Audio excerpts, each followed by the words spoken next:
Hello. Welcome back to Build. So great to have you here. Oh my God, I love being here. Yeah, we love having you. I think this is your second time in at least the last year. It is. So excited. Congratulations on your second book. This is really exciting. Jennifer's Way Kitchen. Yes. This is a cookbook. Your first book was very different. Yes, it was. What was the inspiration to do a cookbook this time? This time, the first book was more about my journey with, I had a lot of, for those of you who don't know, I had a lot of unexplained illnesses. Some very serious, some, you know, average things that we all feel, exhaustion and, you know, stomach issues and migraines and stuff. But then other things like hair falling out, teeth falling out.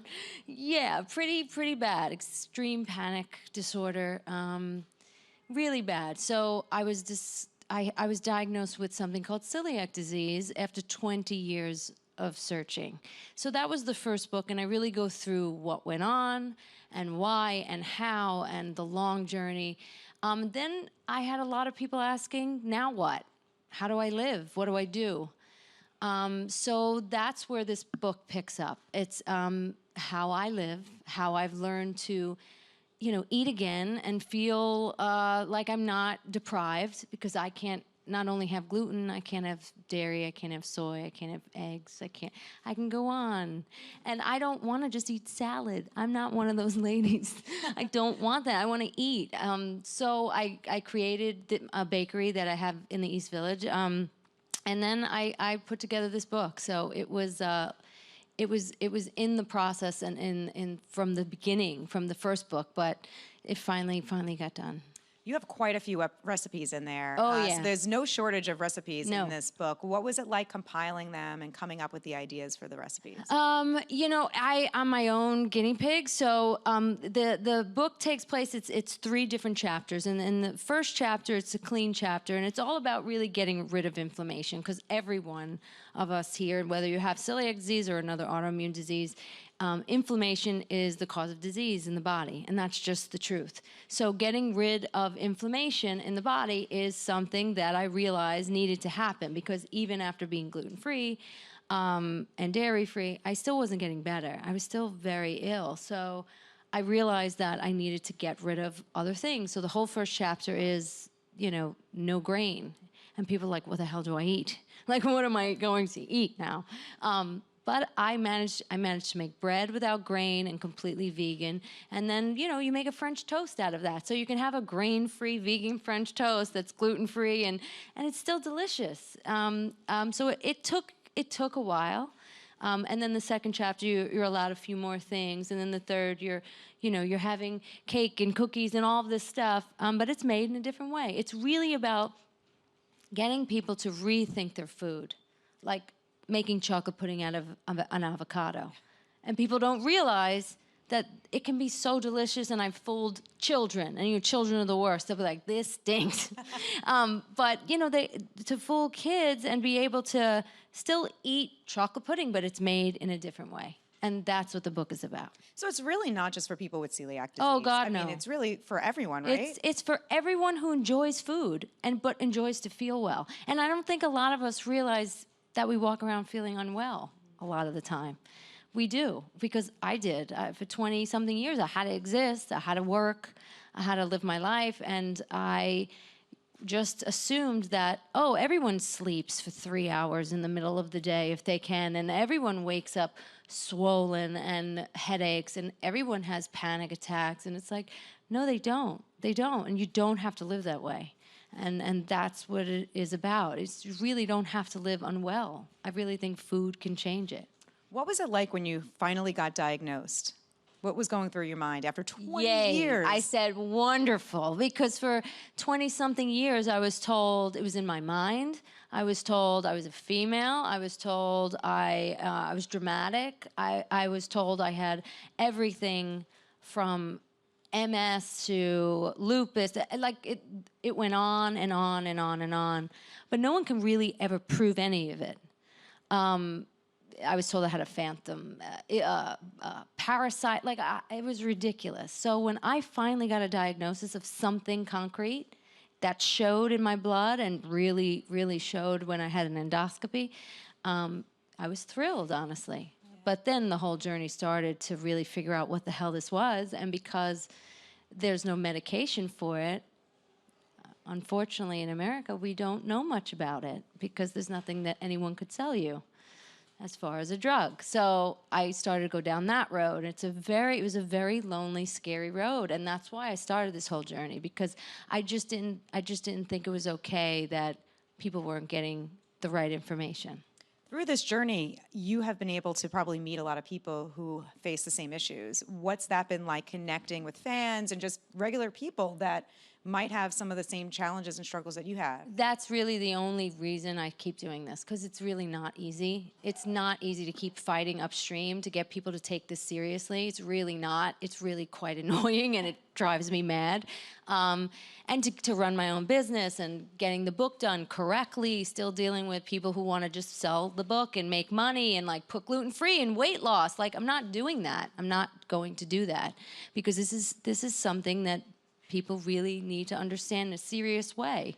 It's not, let's be gluten-free so we can be cute in our jeans, and that's fine if you want to, but there's a serious side of it. So the thing that keeps me doing this is really the people that I've met. Like, we had a book signing in Brooklyn the other day, and this young girl, I knew it was her as soon as she walked up, and she started to cry, and I said, I recognize you. She wrote me about 2 years ago.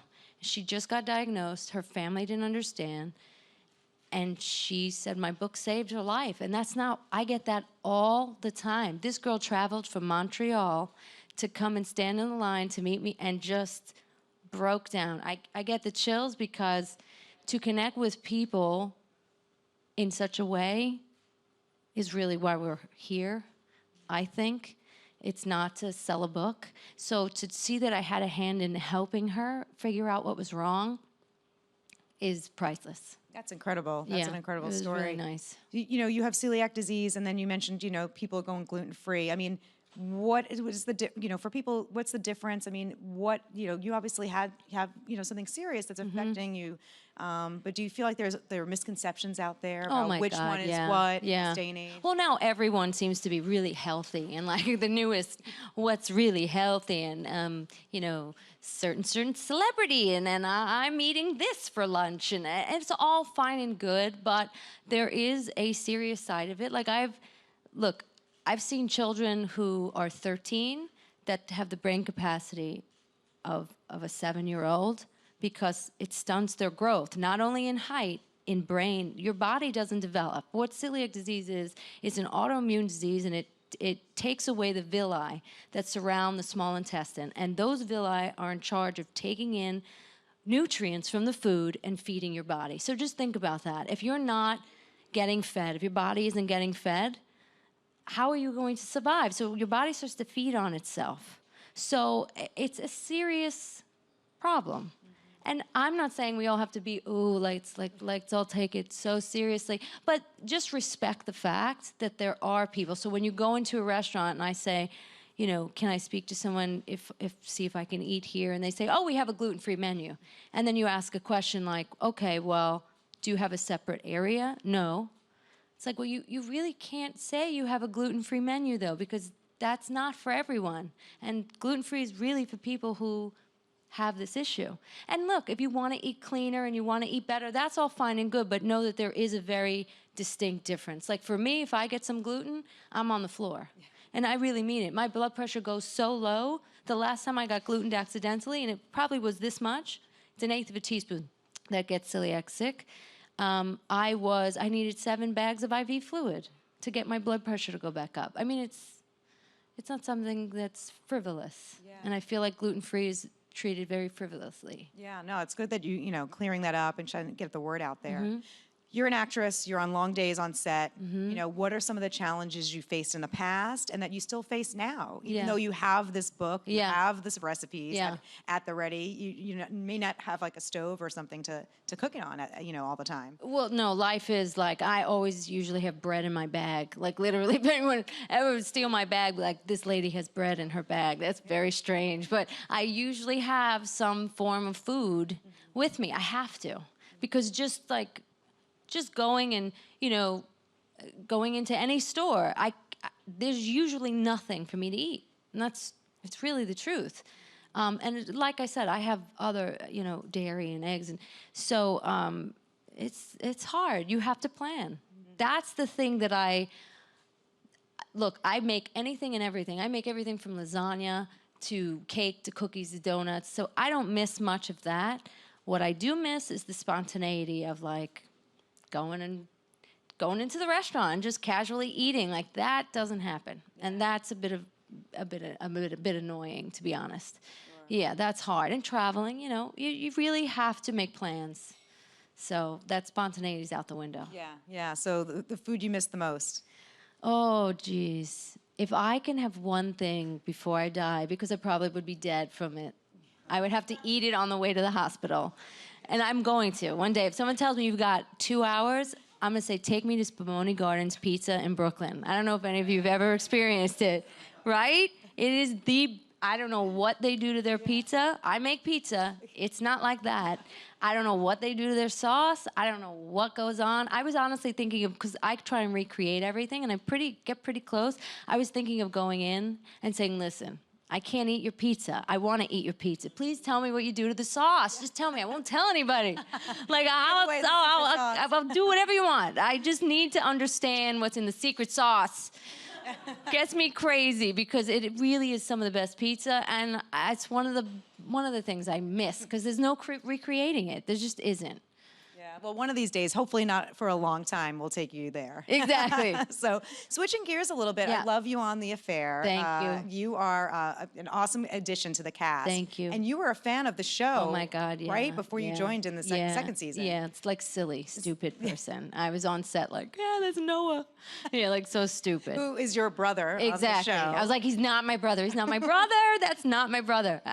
It's hard when you're such a fan that you show up and you're just like, oh, okay, stop. You're here now, and you have to do a job, and but it was great. It was really a great experience. Yeah, and are you going to be in the fourth season? This season coming up, no, but I okay. heard if it goes on that we're going to see her again. Oh, okay. So yeah, Nina it'd be great. is her character. Nina. Can you talk a little bit about how she and Noah play off of each other? I feel like she's a real kind of trying to be a support system for him. Yeah, absolutely. I think he's his own worst enemy, and anyone who really is trying to support him, it just kind of doesn't work. I think she was a voice in the show that people really wanted to hear. Someone telling it really clearly, like it is, to Helen, to him.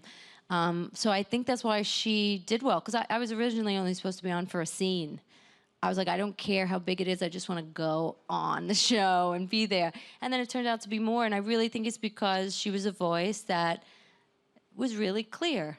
And like, you're nuts, what's happening, what's happening, the audience saying like, what is going on here? So I think that's why she resonated with people. Well, I hope she comes back if there's a Me fifth too. season. Me too. So in the interim, what storylines are you excited to see or check out? I honestly, from what I hear, they're in LA. I have no idea where they're going. Like, even when I was involved in shooting, you didn't hear anything. Like, I would try and listen to conversations, and then I was like, no, I don't want to know. But I wouldn't even read the scripts because I didn't want to know. But I know nothing. Huh. So I don't know where they're going to go. That's the kind of show that surprises you. Even like totally the last surprises season, you. It went in a different direction where I was like, oh right? my gosh, they're in Paris. Yeah, it's just such good writing. Yeah. In my opinion, I think it's great writing. What other shows are you enjoying watching? Handmaid's Tale. You don't even have to finish Okay. that sentence. I can't even with that show. Where's the camera? Handmaid's Tale. I will come on, I will hold the boom, I will do craft service. I don't care. It's so well done. Elizabeth Moss is a joke. She's so good. It's so good. It kills me. The direction, it's so well done. It's so current to what's happening. It's so important. The producers that push to get that, because I'm sure it was hard. Hulu for putting it on. I could sob. I just love it. I love it. I watched it already like 3 times. I just think it's fantastic. So you're a fan of The Affair. You You're think a fan so? of the Handmaid's Tale. Yes. Maybe The Handmaid's Tale will cast you. Oh, wait. No, I did a small role opposite John Travolta, which was amazing because he was one of my heroes growing up. But I was in my trailer one day and I had way too much time, and I happened to have a dress that day on that looked kind of like a handmaid's kind of uniform. And then I had this girdle that they had given me. I don't know why. It was a period piece, so that's why. And I put the girdle on my head, and I kind of looked like a handmaid's. And I took a picture of it, and I put it on Instagram, hoping that someone from Handmaids would say, "That's it. We gotta have her on." I'm just obsessed with the show. Yeah. I just think it's just so nice to see females get a chance to do something other than the girlfriend or the doubting wife or the nonsense we get to play, and it's just so nice to see. I hope you get to be on that show. Oh, me too. So for you, I know you mentioned the John Travolta. Yes. So what kind of role would you really, aside from this, like sink your teeth into? Anything. Yeah. Anything worth that isn't, like I said, or if someone else offers me a cop role, I'm going to shoot myself. Like, it's just, I appreciate, God knows I appreciate work, but like, let's think outside the box a little. Like, I can do other things. We can all do other things. The writing has to get better for females. We have to, and I'm not saying let someone do it for me. We have to all get involved and say, no, we want more, we want better. So yeah, anything that has more than one-dimensional characters would be amazing. Do you think we're moving in the right direction a little bit? Finally. Yeah. Yes, I think finally we are. I think there's some really powerful voices out there. I think Elizabeth Moss wrote about it. She said, someone asked her, how did you get all of these fantastic women? She said, it was easy. They're all out there and they're all talented. We just hired them. Like, I'm sure I'm not quoting her correctly, but that was in the vein of what she said. And it's like, exactly. Just need the work. Yeah. Just need the right work. Yeah, no, I think that's very, very well said. We liked you on NCIS for the one season. Thank you. I know it's a kind of throwback to the other roles that you kind of like want to steer away from down the line. Absolutely. But do you think you'll ever go back for like a guest appearance on a show Probably like that? not. Yeah. Probably not. It was fun. It was nice. I met some really nice people. It's just, it was not a right fit. Yeah. It just wasn't. It just wasn't. So what else is next? You have the John Travolta film coming out. Yeah. And anything else cooking? Well, no pun intended. A lot of cooking. A lot of cooking. There's a lot of cooking happening.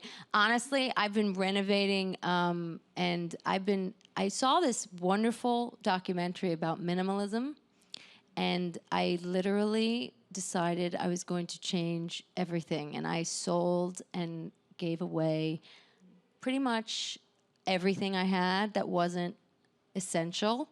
And I've been renovating a small little house where I can have a little garden, and that's what I've been doing, and it's so good. I love it. So that's where I've been focused, and I just take the next step as it comes, and to take a minute to breathe, because I haven't for a very long time. So it's nice to kind of have some time right now. You and your dog Goose, which we saw backstage. Goose Man. I know. Goosey. There he is. Hi. Come on. Hi, Goose. Hi. He's been waiting for this moment. Yes. Goose, you finally made it. Yeah. Come here, buddy. Come here. This dog is the cutest. Now, Goose is 2.5 years old, right? Goose is 2.5. Yeah. He's my better half. He's such a good guy. He's been waiting for this moment. What do you have to say? He likes to lick the microphone. Exactly. You know? So he's a good man. He is a sweet little dog, and this is a dog after you had a dog for many years. I had a dog who was my family. My love of my life was Frankie Beans, and I had him for 16 years. He was a golden retriever, and towards the end of his life, when I knew he was ready to move on, I got Goose because I just think dogs are angels, and I couldn't be without that dog energy, love, and so Goose came along. And we're so happy to have him here at Build. Well, I want to chat with you more, but I actually have some questions from the crowd I'd love to get to before we let you go. Come here, you. Hi. Hi. So with this book, what would be your first recommendation for anybody who's starting out wanting to learn how to cook or eat better? I would go through the whole book, honestly, and see what appeals to you, and then really read through the beginning in the information and the explanation of why you're doing what you're doing in each chapter. And then I would take, there are very simple recipes in there. Like there's a cauliflower soup, and you may go, ooh, when I was growing up, cauliflower, the smell of it alone, I was like, I don't want any part of that at all. And now, I mean, you can I make a great soup out of cauliflower, and there's seriously 3-4 ingredients. And like something like that is so simple, and it tastes like this cream and sugar and butter. Something like that, try it out. You can even make a pizza crust out of the cauliflower. Things like that, that they don't take a lot of time. They're just made in a different way. And once you do one, you start to get inspired. Like, oh, I could do this. And then I like the way it tastes. So it's just going and doing it the first time. Yeah. And when you start to feel better and different, like, for instance, people don't even realize how they don't feel well every day. And then when you start to do this and you start to feel better, you're like, I can't believe, like, this actually changed the way I would thought sleeping every day or dark circles all was supposed to happen, and it's just not. So, yeah, but definitely go for it. Thank you so much. Okay, next question.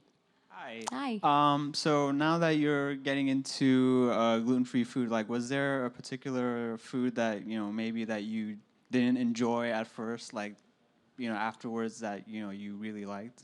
Well, seriously, cauliflower was like my enemy. I hated cauliflower. Like the smell and everything. It just seemed like the most boring vegetable. Now, cauliflower, seriously, is in, 10 recipes in the book. I make knishes out of cauliflower. Like, they taste like knishes. When I was growing up, we used to play softball. There was knishes after, and I used to love that. And I make knishes out of it. I make mashed potatoes, pizza crust. I mean, it goes on and on.